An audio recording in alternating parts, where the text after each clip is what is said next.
This time, first, ngananas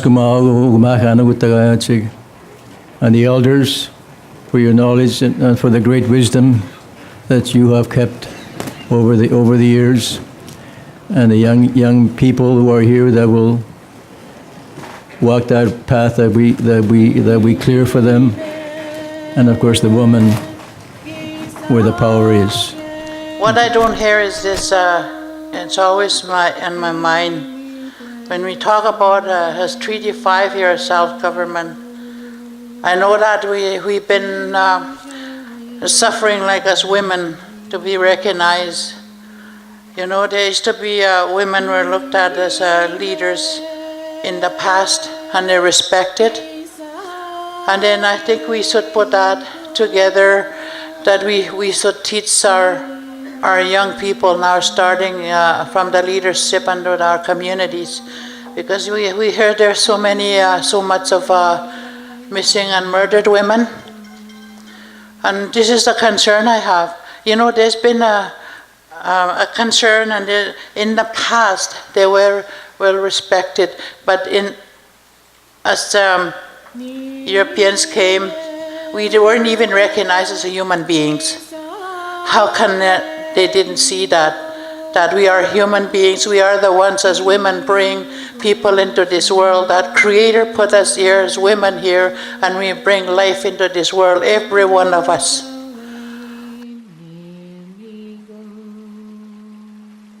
It was just brought to my attention and mentioned a few times in today's conversations about the role of women in the treaty process, and the relationship we have as subjects in this in our relationship.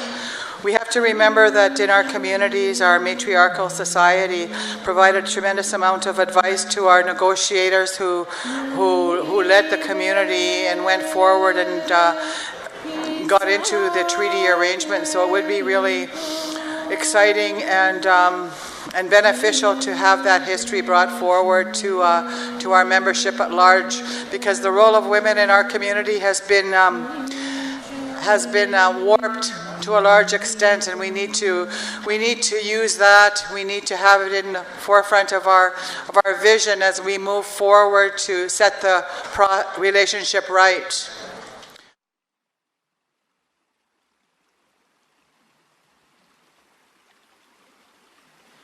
I'm from Hollowater, which is just a little bit north of here, so this is coming home for me as well, and so I look forward to listening to everybody and what they have to say about treaty. And I think when we talk about treaty, we have to remember a couple of things.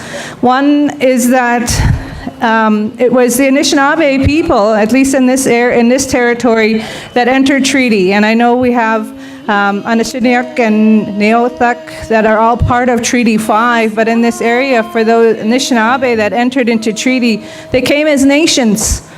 The treaties didn't make nations, right? We entered into that process as First Nations people, as nations who came with their governments, they came with their culture, with their societies, their way of dealing with not only each other, but with the new people that came to this territory and this land that we call Turtle Island, but others call Canada. And so as nations, this provides us now an opportunity to think in 2019, who are we as a nation that entered into Treaty 5? And we've gone through a lot of changes over the years with things like the Indian Act, things that affected the women in our communities, things that affected the children in our communities, the way we selected our leaders. All of these things were from outside forces onto those nations. And now in 2019, we have to think again of who we are. And what are we going to be? Who is it that we're going to be?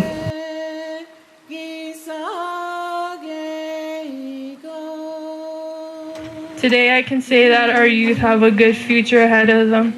Nothing makes me happier than seeing our youth take on challenges and overcoming them. With more of our people being successful is a huge step towards a better environment for our future.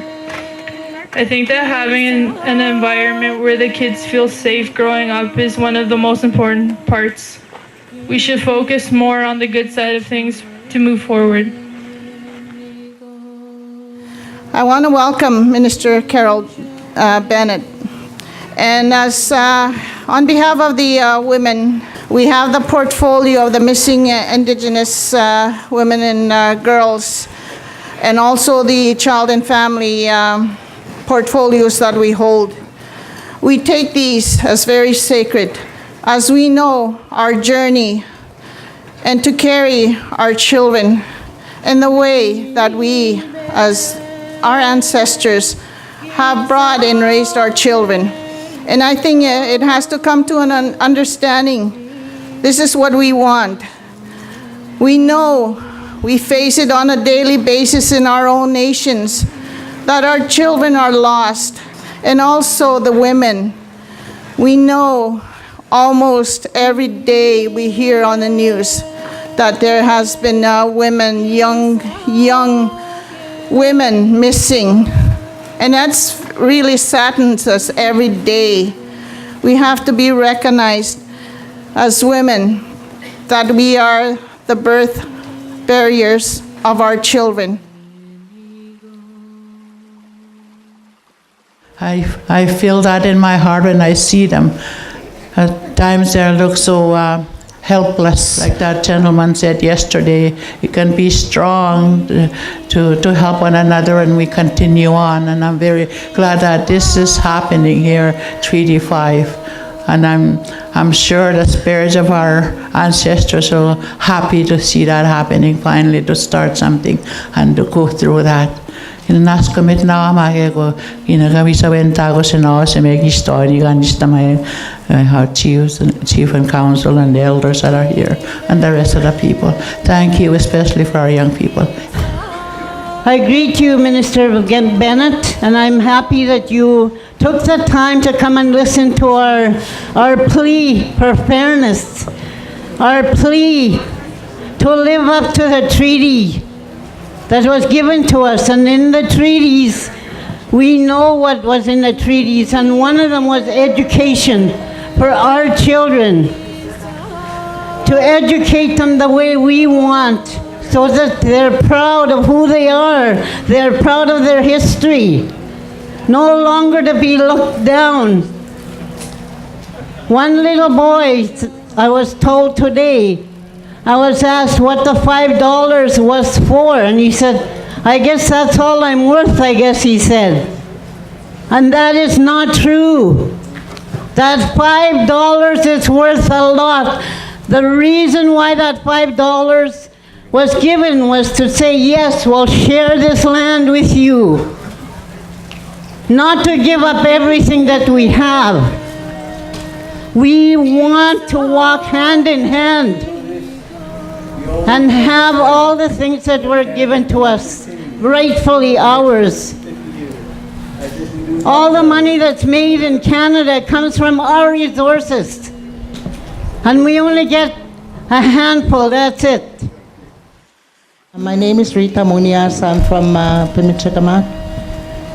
And Treaty 5, I may remind you that in Treaty 5, there are no controlling mechanism of any sort. Okay, in 1876, a control mechanism started with colonization, and then went on through the century with more controlling mechanisms, such as the Indian Act. The Treaty 5 and treaties are biased. It's time that we, the indigenous, the people, do implement our side of the treaty, and this is what we're here for in this summit. So as a reminder, your controlling mechanisms are not in the treaty, and they should not be used when we do work on our Treaty 5 implementation.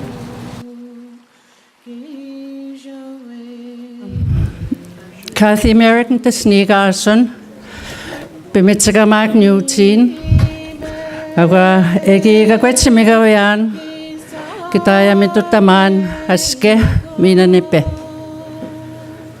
Tatamis kawawak kakeno ke makana ko tagayatsik. 35 futsi. Miran tatamis kawaw uke makan umenu uta-utaskik kaisi ayat. Kaisi tawina kita pisi mama chituak kita pisi ane mutamag. Kagisi wakumag uke masko.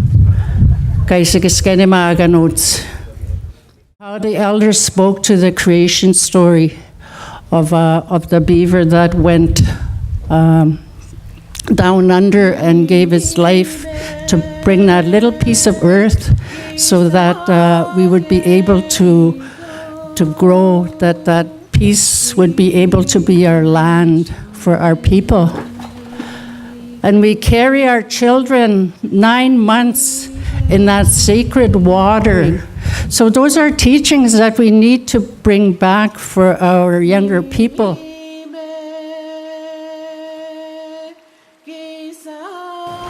So, Chief Vera Mitchell from Poplar River First Nation, I want to say to the Honorable Minister, welcome to our lands. And yesterday it was noted that we are making history by our gathering here. And thank you to Chief Kent and Chief Easter for hosting this. But I think, today I want to make a statement regarding all the work that the government has done on our behalf. I think we forget to acknowledge what has happened in the past few years. We've seen right from the beginning when the inauguration took place, we saw our presence there with the children that assisted in that ceremony. We saw the Inuit throat singer, the Ojibwe drum carrier, all that took place. It was the first time in the history of Canada that we ever saw that, and we have to acknowledge that. And with that said, in our community, our isolated community, it is the first time that the government has actually put a dollar figure to some of the gaps that exist in our programming, such as education, early childhood, housing. And I want to say thank you to the minister and her government for that. That's what I wanted to say. Miigwech. The woman is the foundation on which nations are built. She is the heart of her nation. If that heart is weak, the people are weak. If her heart is strong and her mind is clear, then the nation is strong and knows its purpose. The woman is the center of everything. Art Solomon, Ojibwe Elder.